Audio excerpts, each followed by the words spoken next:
तारा बिरला को तो मैं पहचानता ही नहीं हूँ। आपके इस पहलू से तो मैं वाकिफ ही नहीं हूँ माँ। ये तारा बिरला जो अपने ही बेटे अपने वेद के साथ इतना बड़ा धोखा कर सकती है।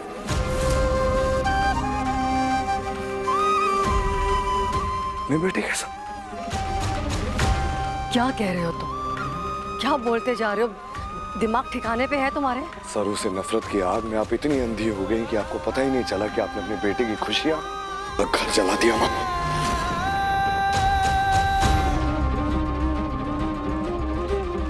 वेद, ये कौन सा तरीका अपनी माँ से बात करने का? डैडा, जिस तरीके से मैं माँ से बात कर रहा हूँ ये माँ से ही पूछ लीजिए ना। मैं माँ से ऐसे बात क्यों कर रहा हूँ?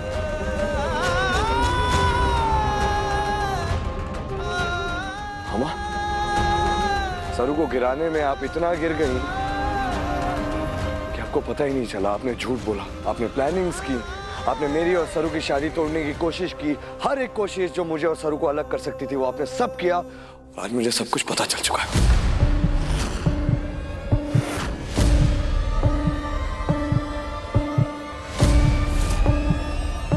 सरू की मायरी की बेइज्जती, दादी की बरसी पर दादी की तस्वीर बदलकर खुद की तस्वीर रख देना, सरू की ऑर्गेनाइज की हुई पार्टी में नशे में धुत होने की एक्टिंग करना,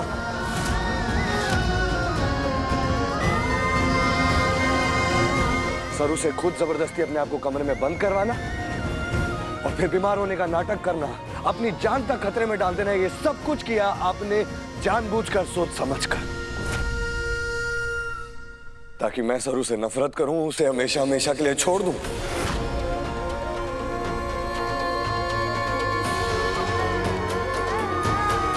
मेरी खुद की मां मेरे साथ ऐसा कैसे कर सकती?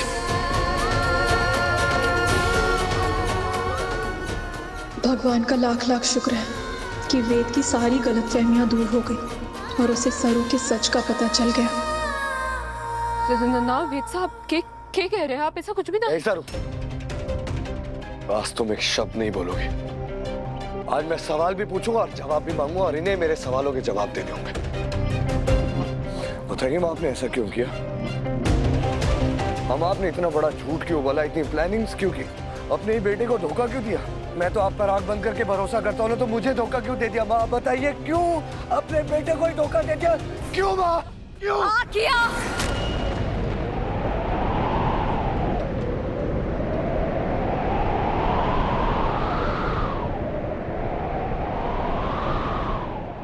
मॉम, तो क्या गलत किया?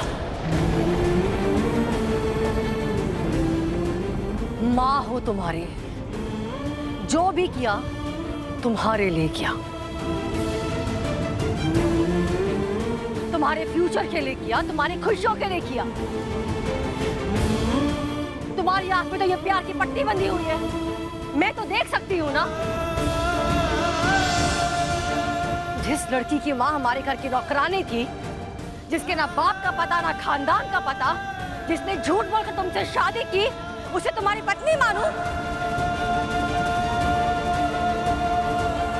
इस घर की बहू मानूं? इस लड़की के ना हैसियत है और ना ही औकात है कि बिरला खानदान की बहू बने। I don't care.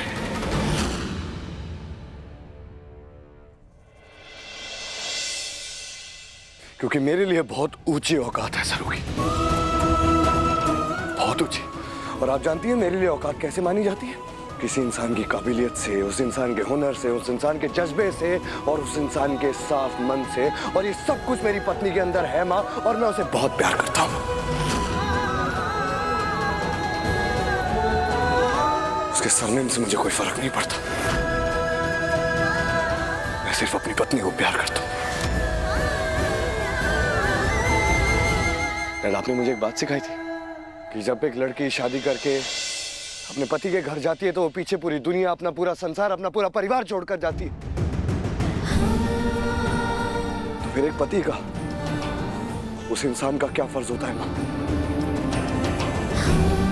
उस इंसान का क्या फर्ज होना चाहिए डैड? यही फर्ज होना चाहिए ना कि वो मुश्किल के हालात में अपनी पत्नी के साथ खड़ा रहे, उसका साथ दे उसको उसके नए घर में इज्जत दिलाए, प्यार सम्मान दिलाए, उसका दर्जा, उसकी जगह दिलाए। जिस दिन से सरू इस घर में आई है, मेरी सरू को क्या मिला? मेरी सरू को मिली जिल्लत, मेरी सरू को मिली तकलीफ, उसको मिली कोफ्त, और बस। अगर तुम्हें इस लड़की के लिए इस घर में इज्जत चाहिए तो कहो जाए और जाकर ढूंढ के लाए अपने बाप को,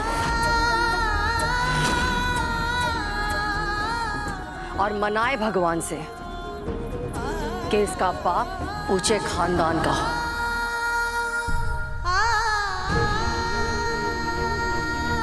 लेकिन तब तक तुम्हारा और सरू का कोई मैच नहीं है। सरू तुम्हारी लाइफ की एक गलती है जिसे सुधारूंगी मैं।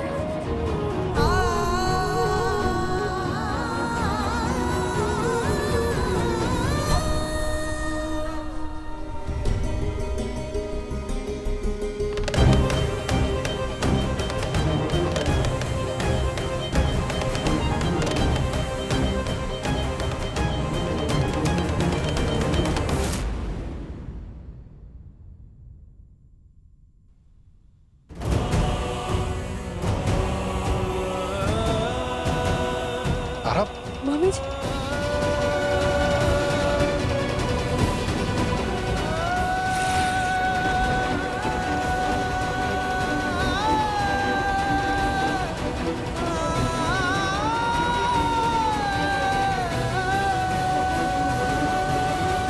एक नहीं 100 बार अलग करूंगी तुम दोनों को, क्योंकि ये लड़की बिरला खानदान पे वो घटिया दाग है जिसे मैं हटा कर रहूंगी। मेरे जीते जी तुम दोनों कभी एक नहीं हो सकते, कभी नहीं।